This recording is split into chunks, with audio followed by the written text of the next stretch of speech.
सुप्रभात बच्चों। कक्षा चौथी, विषय हिंदी, उपविषय पाठ 7 वचन।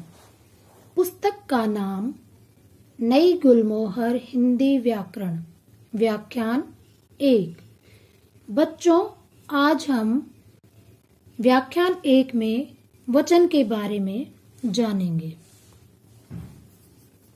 बच्चों, इस चित्र को ध्यान से देखिए। समुद्र में 2 नौकाएं तैर रही है। एक नौका यहाँ पर दिखाई दे रही है, दूसरी यहाँ। समुद्र में 2 नौकाएं तैर रही हैं। एक बड़ा जहाज भी है। ये एक बड़ा जहाज चित्र में दिखाई दे रहा है। एक बड़ा जहाज भी है। किनारे पर 2 बच्चे, ये 2 बच्चे, किनारे पर 2 बच्चे रेत से किले बना रहे हैं। क्या बना रहे हैं? किले बना रहे हैं। एक लड़की सीपियां जमा कर रही है। 3 आदमी, ये 3 आदमी है, दिख रहे हैं चित्र में आपको। 3 आदमी बातें कर रहे हैं। एक गुब्बारे वाला गुब्बारे बेच रहा है। तो बच्चों, ऊपर दिए गए वाक्यों में आए जहाज, लड़की, गुब्बारे वाला संज्ञा शब्द किसी एक व्यक्ति या वस्तु के लिए प्रयुक्त किए गए हैं। इसके अलावा नौकाएं, बच्चे, किले, सीपियां, ये सीपियां यहाँ पर है, सीपियां, आदमी और गुब्बारे शब्द एक से अधिक व्यक्तियों एवं वस्तुओं के लिए प्रयुक्त किए गए हैं। इस तरह हिंदी में प्रत्येक संज्ञा या सर्वनाम शब्द की संख्या या तो 1 होती है या अनेक। वचन। वचन से संख्या का पता चलता है। अब इसकी परिभाषा जानेंगे। संज्ञा या सर्वनाम शब्दों के जिस रूप से उसकी संख्या का ज्ञान होता है, वह रूप वचन कहलाता है। संज्ञा या सर्वनाम शब्दों के जिस रूप से उसकी संख्या का ज्ञान होता है, वह रूप वचन कहलाता है। वचन के कितने भेद होते हैं? वचन के 2 भेद होते हैं। नंबर 1 एक वचन, नंबर 2 बहुवचन। एक वचन किसे कहते हैं? एक वचन की परिभाषा जानेंगे। शब्द के जिस रूप से किसी प्राणी या वस्तु की एक संख्या का बोध होता है, उसे एक वचन कहते हैं। शब्द के जिस रूप से किसी प्राणी या वस्तु की एक संख्या का बोध होता है, उसे एक वचन कहते हैं। जैसे मछली, लड़का, गेंद आदि। बहुवचन किसे कहते हैं? अब हम बहुवचन की परिभाषा जानेंगे। शब्द के जिस रूप से किसी प्राणी या वस्तु के एक से अधिक होने का बोध होता है, उसे बहुवचन कहते हैं। शब्द के जिस रूप से किसी प्राणी या वस्तु के एक से अधिक होने का बोध होता है, उसे बहुवचन कहते हैं। जैसे मछलियां, लड़के, गेंदें आदि। अब हम वचन से संबंधित जानने योग्य बातें जानेंगे। आदरणीय लोगों के लिए सदैव बहुवचन का प्रयोग किया जाता है। आदरणीय लोगों के लिए सदैव बहुवचन का प्रयोग किया जाता है। जैसे दादाजी बगीचे में घूम रहे हैं, माँ खाना बना रही हैं। कुछ शब्द सदा बहुवचन के रूप में प्रयोग किए जाते हैं, जैसे हस्ताक्षर, आंसू, दर्शन, बाल आदि।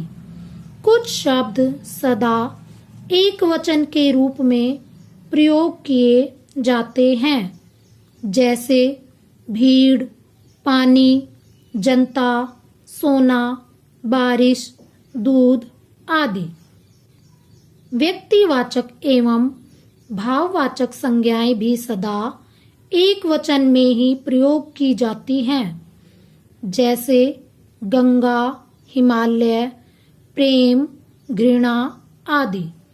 वचन बदलते समय ई तथा ऊ की मात्राएं बदलकर इ तथा उ हो जाती हैं, जैसे दवाई, दवाइयाँ, वधू, वधुएं, बिल्ली, बिल्लियाँ। बच्चों, जैसे यहाँ पर बड़ी ई है और यहाँ पर बहुवचन बनाते समय छोटी ई बन गई। यहाँ पर बड़े ऊ की मात्रा है और यहाँ छोटे ऊ की मात्रा बन गई। यहाँ पर बड़ी ई की मात्रा है और यहाँ पर छोटी ई की मात्रा बन गई। अब हम एक वचन और बहुवचन शब्दों के बारे में जानेंगे। बच्चा, बच्चे, केला, केले, पैसा, पैसे, बेटा, बेटे, चूहा, चूहे, पत्ता, पत्ते, मेला, मेले, कुत्ता, कुत्ते। रुपया, रुपये, बगीचा, बगीचे, पुस्तक, पुस्तकें, बूंद, बूंदें, भेड़, भेड़ें, मेज, मेजें, सड़क, सड़कें, बात, बातें। दवात, दवातें, किरण, किरणें, पतंग, पतंगें, रानी, रानियां, मक्खी, मक्खियां, कहानी, कहानियां, घड़ी, घड़ियां, टोपी, टोपियां। तो बच्चों, यहाँ पर ये बड़ी ई की मात्राएं हैं और जब बहुवचन बनाया तो यहाँ पर देखिए ये छोटी ई की मात्रा में बदल गई।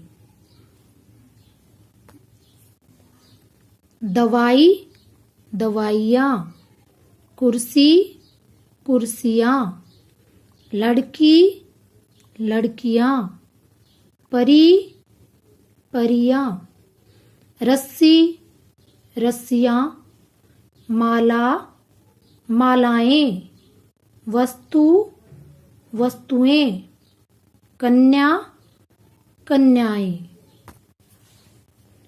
भाषा, भाषाएं, महिला, महिलाएं, माता, माताएं, छात्रा, छात्राएं, सभा, सभाएं, कथा, कथाएं, शिला, शिलाएं,